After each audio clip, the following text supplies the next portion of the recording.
Welcome back to Made by Heart Homestead. Tonight I'm making farmhouse beef stew from the Prairie Homestead Cookbook by Jill Winger. Stay tuned.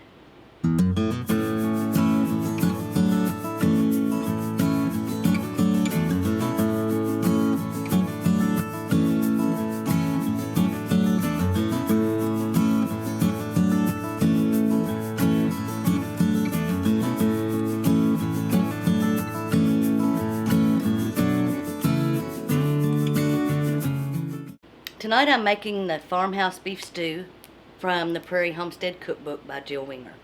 I'm going to be omitting some things and changing some of the ingredients, but I'll let you know what she calls for in the recipe. I'm going to leave a link to where you can get the book in the description below. It's not an affiliated link, so I don't make any money off of it. And I'm also going to leave a link to her YouTube channel in the description. So let's go. Okay, to get started with our beef stew, the recipe calls for 2 pounds of stew meat.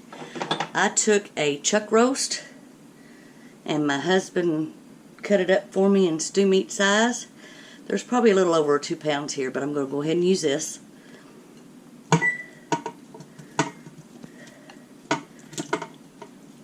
I already had oil in my Instant Pot.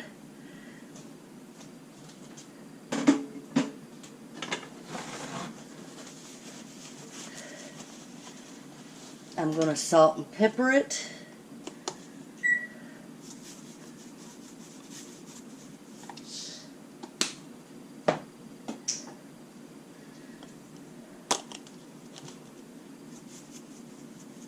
We like a lot of pepper.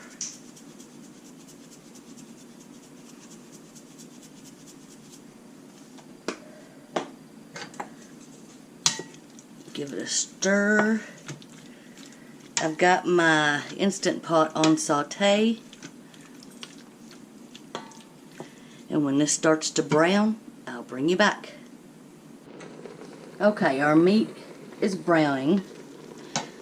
I don't want to brown it a whole lot because the recipe calls for you to remove this and then add your onions and stuff in, but I'm just going to leave it in the pan. So it calls for 4 cloves of minced garlic. So I've got it already minced, and 1/2 teaspoon is a clove. So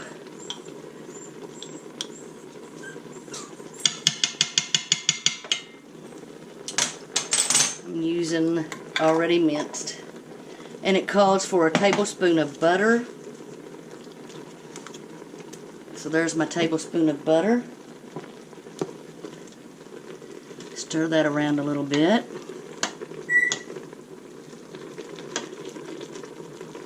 And it calls for 1 medium onion diced. Well,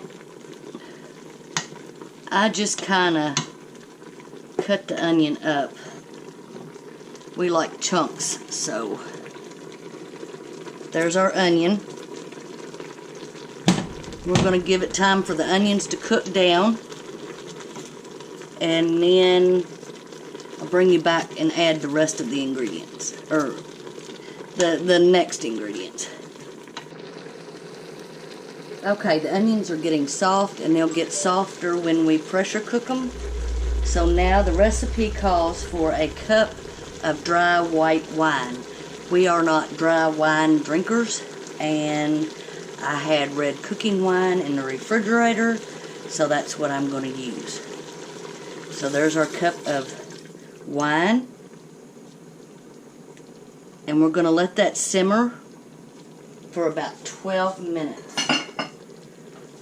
And I'll bring you back when that 12 minutes is up. Okay, it's been about 12 minutes.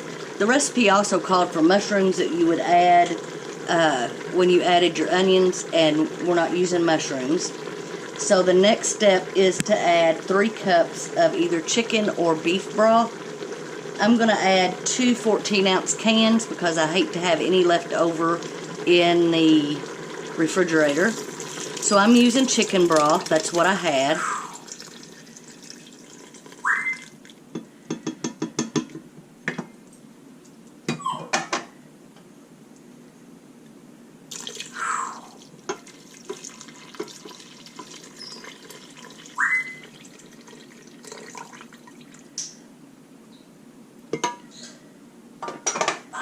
It calls for 2 tablespoons of Worcestershire sauce.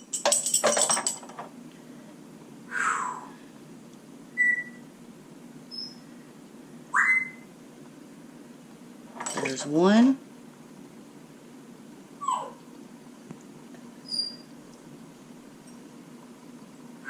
And there's 2.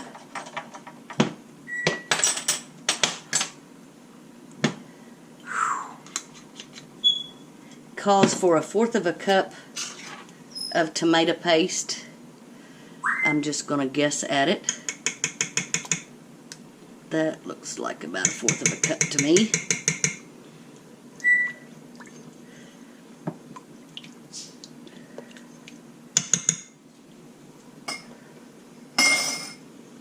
Now we're going to try to mix all that in real good.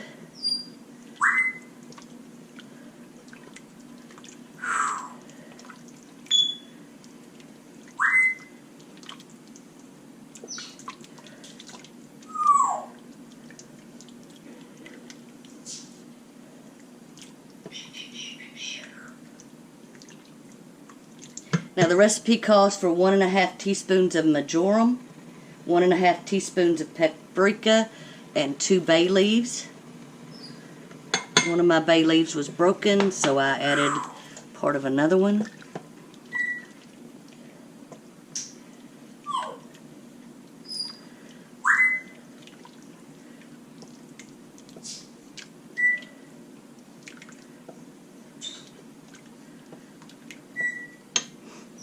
And now we're going to add our potatoes that I left the skin on. And we're going to add our carrots.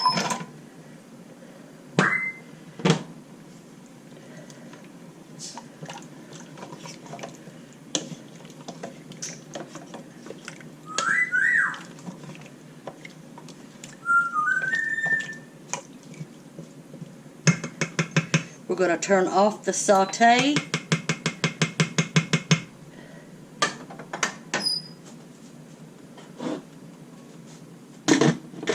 Add our lid. Turn it to sealing. And then we're going to manually cook for 45 minutes. So I'll see you back here in 45 minutes. Okay, our beef stew is ready. I'm going to dip some out. Oh man, this smells so good.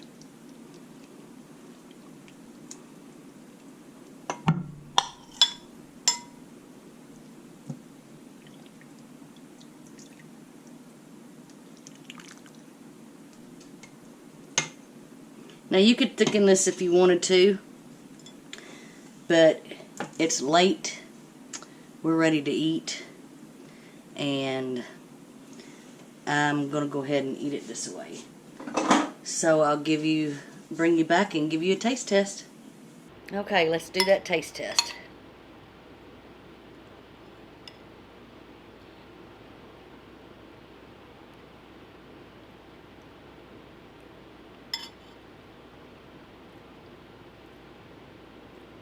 Oh, that's good. That meat is so tender.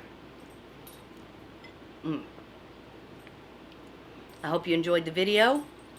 Hope you'll try this recipe. And until next time, have a blessed night. Thanks for watching.